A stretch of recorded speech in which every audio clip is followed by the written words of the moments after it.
ঈশ্বর কৃষ্ণ যত্র পার্থ ধনুর্ধর তত্র শ্রী বিজয় ধৃতির ধ্রুবা নীতির মতির মম।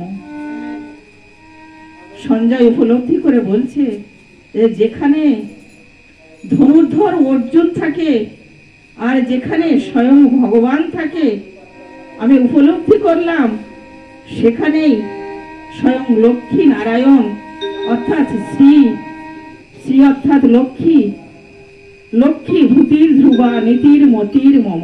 সেখানে সমস্ত কিছুর ঐশ্বর্য, সমস্ত কিছুর শান্তি সেখানেই বিরাজ করে, যেখানে ধনুর্ধর অর্জুন থাকে এবং স্বয়ং ভগবান বিরাজ করেন। অর্থাৎ জীব যদি ভগবৎ পদ্মে যদি সে নিজেকে সমর্পণ করতে পারে, তবেই সেখানে সমস্ত আনন্দের উৎস সেখানে সৃষ্টি হয়।